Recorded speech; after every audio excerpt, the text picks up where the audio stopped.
You might be asking, what do we use to build bridges?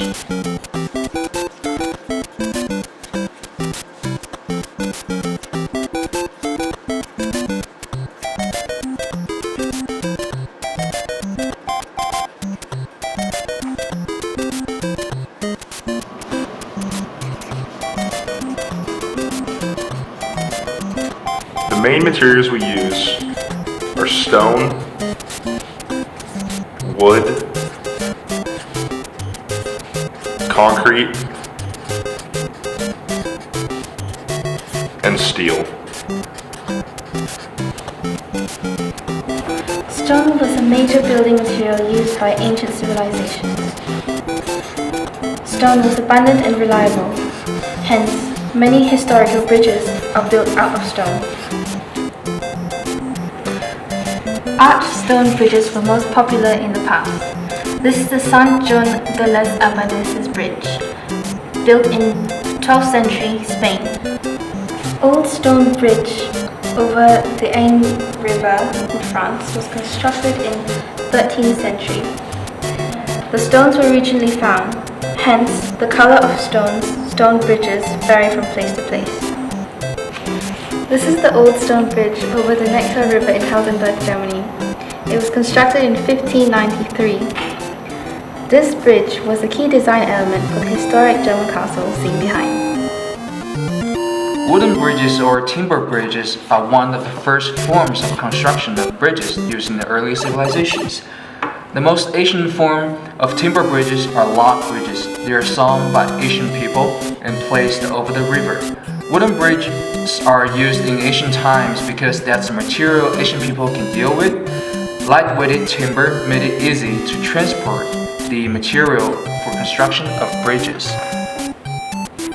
Among the oldest timber bridges is the Haselberg-Rapperswil-Hürden that crosses over Lake Zurich in Switzerland.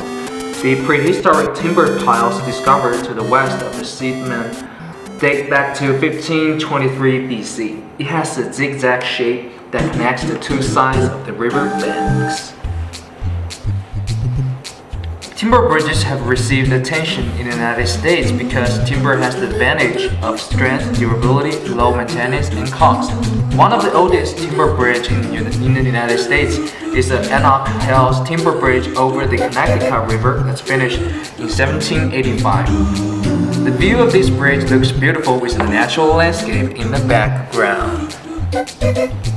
Concrete is a combination of aggregate, cement, and water. It is very strong in compression but weak in tension, which makes it necessary to reinforce it for use in bridges. This is achieved by pouring it with rebar and in some cases pre- or post-tensioning it.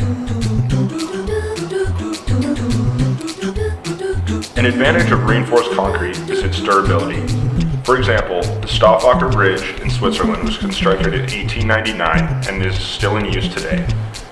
It is an example of a three-hinged arch bridge, which is a common design for reinforced concrete bridges. Many of the world's largest bridges are made of reinforced concrete, or at least have elements of reinforced concrete in them. Take the Sunshine Skyway Bridge in Tampa, Florida, for example, where the deck and columns are made of reinforced concrete.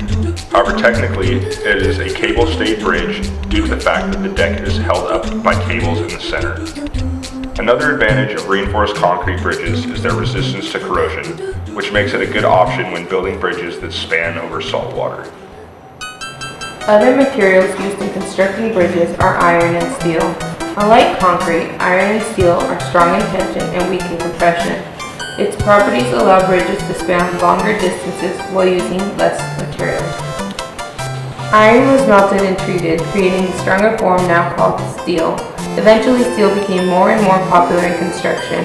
The Golden Gate Bridge is a suspension bridge over the Golden Gate Strait in San Francisco, California. Constructed in 1933 to 1937, it was designed by Joseph Stroud, Irving Morrow, and Charles Ellis. Now you know that the four most common materials for building bridges are stone, timber, concrete, and steel. We hope this video has contributed to your knowledge of bridges. Thank you and have fun!